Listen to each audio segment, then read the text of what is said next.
Merci de me poser la question. Quand une telle occasion m'est offerte, il s'agit pour moi un plaisir et une opportunité pour lancer un appel vibrant à l'endroit de nous-mêmes, à l'endroit de toute la population burundaise, à l'endroit des parents et à l'endroit des autorités publiques, dont je suis membre d'ailleurs. Depuis quelques années, le métier était relégué au dernier plan. L'enfant qui embrassait la carrière de métier était considéré comme un enfant qui ne pouvait pas continuer le cursus normal de l'éducation. Il y a une raison historique. Après les indépendances, notamment l'indépendance du Burundi après les années 62, les gouvernements qui se sont succédés se sont attelés plutôt de former les cadres de direction dans l'administration publique. Jusqu'à très récemment, tout enfant qui allait à l'école pensait à lui qu'il allait occuper un poste d'administration. Je n'ai pas peur de le dire. Je pense que quelquefois, s'il y a des chicaneries ici et là, la cause est là. Il faut donc, c'est une occasion pour interpeller les Burundais de changer désormais la mentalité. Aucun pays au monde ne peut se développer sans développer les métiers.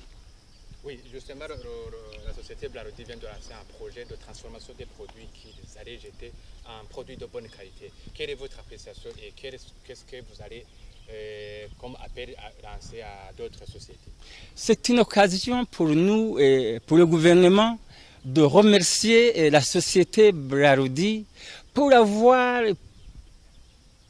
pris la balle au bon, parce que il y a quelques années, nous avions élaboré une convention cadre de partenariat entre le gouvernement du Burundi et le secteur privé. Cette convention a été signée, le gouvernement du Burundi était représenté par deux ministres, le ministre de l'Éducation nationale et le ministre de la fonction publique du travail et de l'emploi. Du côté privé, ils étaient représentés par l'Association des employeurs et la Chambre fédérale du commerce et d'industrie. La Blarodi, donc, aujourd'hui, vient de prendre le devant. C'est un exemple éloquent pour les autres entreprises, pour appuyer l'enseignement des métiers et la formation professionnelle, non seulement dans la production, mais aussi en aval, dans l'élaboration des programmes, l'élaboration des curricula, pour former pour les entreprises, pour former pour l'auto-employabilité. Les entreprises privées peuvent nous aider à élaborer des programmes qui conviennent bien avec leurs activités. Et pourquoi pas l'innovation. Les entreprises aussi peuvent nous aider dans l'insertion socio-professionnelle de l'EA. Ça, c'est un exemple parlant.